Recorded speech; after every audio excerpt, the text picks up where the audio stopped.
Assalamualaikum warahmatullahi wabarakatuh. Alhamdulillahilladzi farada alaina as-siyam wa ja'alahu thalitha arkanil Islam. Wassalatu wassalamu ala nabiyyina Muhammadin sayyidil anam wa ala alihi wa sahbihi alladhina hum yanabi'ul ulumi wal hikam.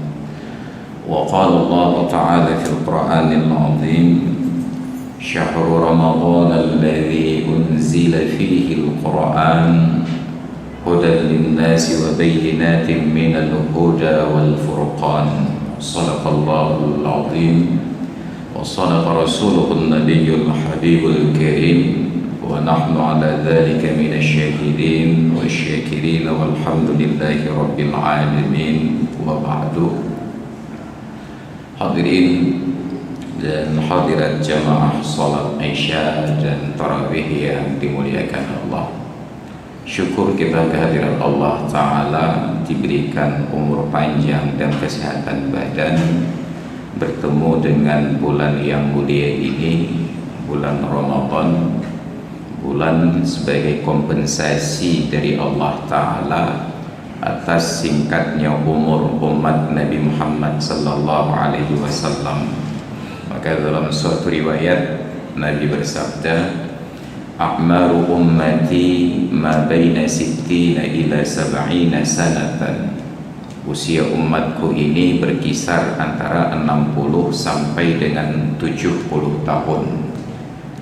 Kalau dipahami secara harfiah, yang masih di bawah 60 belum jadi umat Nabi, yang lewat 70 sudah bukan lagi umat Nabi. Ya, tapi itu tidak dipahami secara harfiah. Tetapi maknanya rata-rata umat Nabi meninggal di usia 60 sampai 70 tahun. Oleh karena itu maka pemerintah menetapkan batas usia pensiun itu 60 tahun agar saat pegawai ini meninggal tidak menjadi beban pemerintah. Maka sahabat bertanya, "Ya Rasulullah, kalaulah usia umatmu hanya 60-70 tahun, lalu bagaimana nanti di akhirat kami akan disaingi, tidak sanggup untuk mengimbangi ibadah umat-umat terdahulu."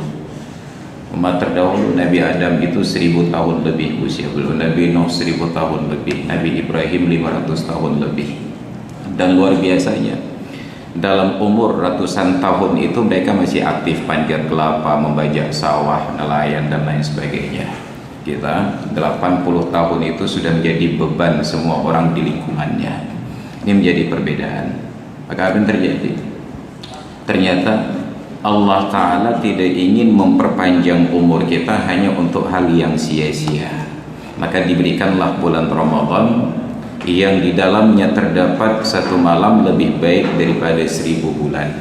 1000 bulan itu bila dikalkulasi sekitar 83,3 tahun. Bilalah malam-malam Lailatul Qadar itu kita dapati dalam praktek ibadah, nggak perlu muluk-muluk. Yang penting sholat Isya berjamaah, sholat subuh berjamaah, karena sabda Nabi, "Man shallal isya'a fi jama'atin faka'annama qama nisfal laili." Barang siapa yang sholat Isya dalam jamaah seolah-olah dia sudah menghidupkan setengah malam, dan barang siapa yang sholat subuh di dalam jamaah maka seolah-olah dia telah menghidupkan sisa setengah malamnya. Artinya semalam suntuk kita sudah dicatat sebagai orang yang qiyamul lail. Tapi jangan lupa seolah-olah. Ya, olah itu satu kali saja sudah berbahaya, apalagi bila 2 kali olah. Ya, seolah-olah dia sudah menghidupkan sepanjang malam di dalam ibadah. Maka hal seperti ini diangkat oleh Imam Al-Ghazali di dalam kitab beliau Ihya Ulumuddin tentang fadilah-fadilah dan rahasia-rahasia ibadat. Yang penting kita kejar sekarang ini bukan tentang tarawihnya. Yang penting kita usahakan sekarang ini adalah isyanya berjamaah dan subuhnya berjamaah. Tapi sayangnya sepanjang bulan Ramadan Isya itu bahkan namanya hilang, lenyap. Maka saya yakin yang datang kemari saat ditanya oleh kawan-kawan, istri dan lain sebagainya, "Mau kemana?" "Tarawih," jawabannya. Nggak ada yang jawab sholat Isya. Ya, maka ketika malam besok kita buka puasa bersama, buru-buru keluar, kita mau kemana? Tarawih. Ya, saat besok siang kita ketemu kawan di jalan, pertanyaan nanti malam tarawih di mana? Enggak ada yang bertanya sholat Isya di mana. maka selama 1 bulan Ramadan Isya itu hilang dari peredaran. Padahal seburuk-buruk salat Isya, sepakat para ulama menyatakan itu salah satu dari 5 salat fardu yang rukun Islam, dan berjamaahnya itu terjadi khilaf para ulama antara yang menyatakan fardu ain dan fardu kifayah, paling kurang sunnat muakkadah. Tetapi salat tarawih ini belum ada seorang ulama pun yang silap menyatakan hukumnya wajib.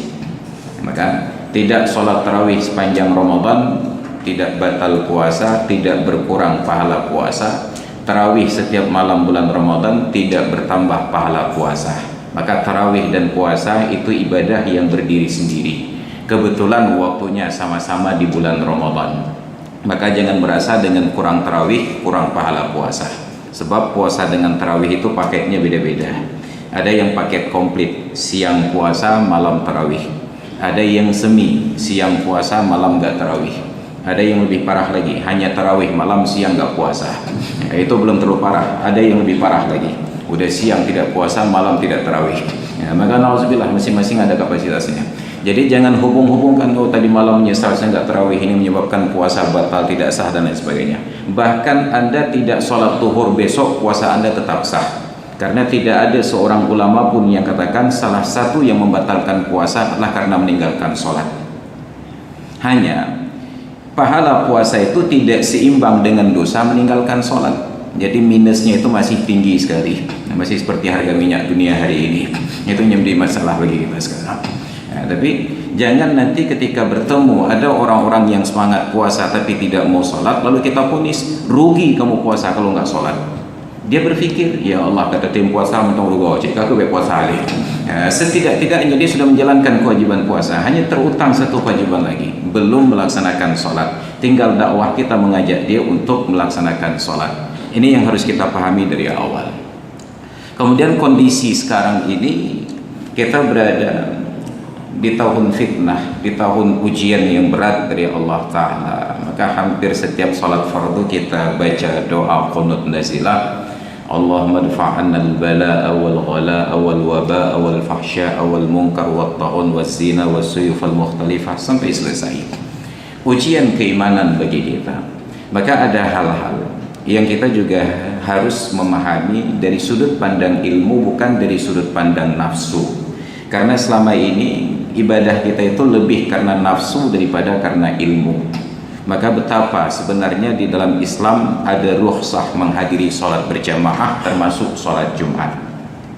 Rukhsahnya sederhana saja, hanya karena takut ditagih hutang yang sudah jatuh tempo dan tidak mampu bayar. Itu sudah menjadi rukhsah untuk menjadi sholat syiddatul khauf. Kita sedang sholat melihat yang punya utang datang ke arah kita, padahal dia mau sholat bukan mau nagih hutang. Karena kita tidak punya kemampuan untuk membayar, diizinkan lari dalam posisi sedang sholat. Syiddatul khauf, seolah-olah melihat orang yang harimau yang siap menerkam. Ini yang datang wabah penyakit, kalaulah kena wabah itu meninggal, selesai, tidak menjadi beban. Tapi bayangkan bila wabah ini mengenai seorang anak kecil usia 1, 2, 3, 5 tahun sedang lucu-lucunya, tiba-tiba dia diisolasi sendiri di rumah sakit, tidak boleh dijenguk oleh orang tuanya, meninggal sendiri, tidak dipangku dan tidak apa-apa sampai selesai. Kita hanya mendapatkan batu nisannya saja. Ini menjadi masalah. Sebenarnya sudah menjadi rukhsah. Hanya kadang-kadang persoalan kita adalah hanya melihat agama itu dari satu sudut pandang saja. Pemerintah melihat masyarakat ini tidak patuh pada fatwa majelis ulama untuk tidak datang ke masjid sholat berjamaah. Tapi kita tidak diberikan ruang sebagai rakyat untuk menyatakan kepada pemerintah bahwa Anda tidak patuh pada ulama dan pada Nabi, bahwa bila terjadi wabah jangan masuk dan jangan keluar, berlaku karantina.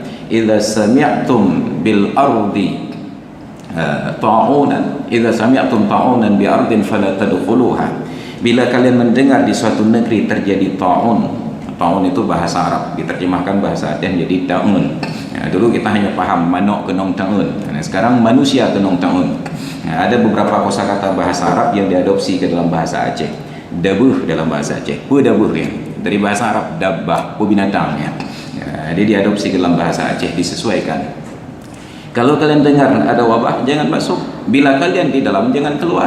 Nah sekarang praktek karantina ini tidak dijalankan oleh pemerintah. Kita hanya langsung diminta untuk isolasi, jauhkan masjid dan lain sebagainya. Ini menjadi persoalan. Jadi tidak berjalan dua arah, hanya menuntut dari satu pihak. Maka harus kita pahami, ada ruang tersebut di dalam syariat. Jadi kalau ada ruang tersebut menjadi rukhsah. Apa makna rukhsah? Yang khawatir karena memang selama ini rutin berjamaah di masjid, tidak sempat menghadiri karena kekhawatiran ini, yakinlah bahwa pahala jamaahnya dicatat oleh Allah. Tapi ada orang yang selama ini jangankan berjamaah, salat pun tidak. Tiba-tiba ketika ada larangan dari pemerintah jangan salat ke masjid, dia tuding pemerintah, hanya jelah pemerintah ya. Semayang hadir dia. Padahal dulu jangankan berjamaah, salat pun tidak pernah. Dia hanya sering ke masjid untuk ke toiletnya saja, pinjam fasilitas. Ini menjadi masalah bagi kita. Maka ada ruang-ruang tersebut. Oleh karena itu, ibadat jangan karena nafsu. Ibadat itu harus karena ilmu, ada skala prioritas, aulawiyah. Salah satunya, bahwa karena malam ini malam pertama Ramadan, mungkin masih ada beberapa daerah, saudara-saudara kita yang masih menanti ketentuan ada ru'yatul hilal atau tidak. Karena kadang-kadang juga tidak percaya kepada pemerintah, harus melihat sendiri hilal tersebut. Itu ruang khilafiyah. Agama mengizinkan dengan catatan yang penting puasanya tidak boleh kurang dari 29 hari. Nah, karena juga nanti ada yang aji mumpung. Karena di negeri kita ada 3 pengumuman resmi tentang Ramadan, pemerintah, Muhammadiyah dan NU. Nah, dia menanti pengumuman yang paling telat. Nah, puasa paling akhir. Giliran hari raya nanti dia menanti pengumuman yang paling awal. Ya, maka puasanya hanya sekitar 26 hari saja insya Allah. Ya, ini model-model orang yang begini yang jadi masalah ini. Ada ruang tersebut. Maka malam ini malam pertama Ramadan, bagi orang yang menganut mazhab Syafi'i, mereka diwajibkan niat puasa itu setiap malam. Pada puasa fardu wajib niatnya di waktu malam, tidak sah niat apabila sudah terbit fajar. Dalam mazhab Maliki diizinkan niat tersebut dari malam pertama untuk 1 bulan Ramadan, karena Imam Maliki memandang ibadah Ramadan adalah satu rangkaian ibadah puasa. Imam Hanafi menyatakan bahwa niat puasa Ramadan itu walaupun puasa wajib tidak berbeda dari puasa sunat, boleh diniatkan di pagi harinya. Maka dari dulu ulama-ulama kita sudah menyampaikan dalam dakwah dan kajian-kajian, hendaklah malam pertama puasa ini kita niatkan puasa Ramadan sebulan penuh. Walaupun dalam mazhab Syafi'i itu hanya berlaku untuk besok saja, malam berikutnya wajib pulang lagi. Lalu untuk apa? Taklid pada mazhab Imam Malik, andai kata ada malam-malam yang kita lupa niat, kembali kepada malam pertama. Kalaupun terjadi, tetap begitu terbangun di waktu paginya, di waktu subuhnya, kita niatkan untuk hari tersebut.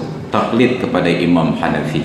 Andai kata nanti di akhirat disidang oleh Allah, kenapa kamu tanggal 24 bulan April tahun 2020 tidak puasa?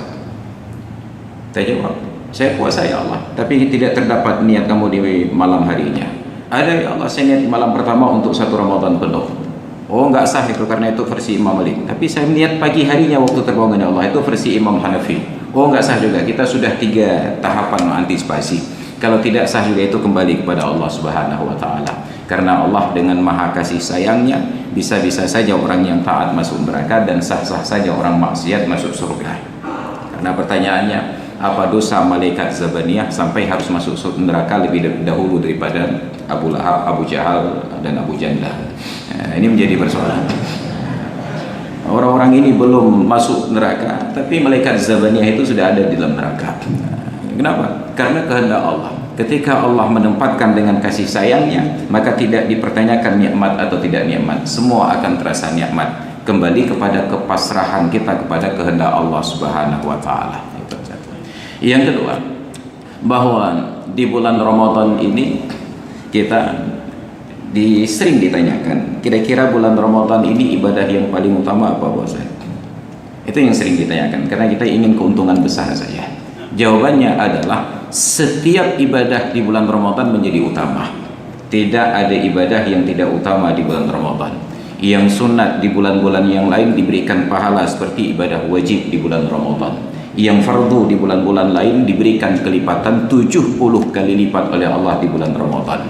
Makanya lanjutkan saja kebiasaan-kebiasaan kita di bulan-bulan yang lain, karena kita menikmati. Yang dermawan lanjutkan kedermawanan, yang rajin tilawah lanjutkan tilawah, yang sering membantu orang lain dengan pemikirannya, dengan tenaganya, lanjutkan, karena itu juga menjadi istimewa di bulan Ramadan. Jadi tidak perlu berubah menjadi orang lain, sosok yang lain dan pribadi yang lain di bulan Ramadan. Kun anta, kata musisi di Arab itu.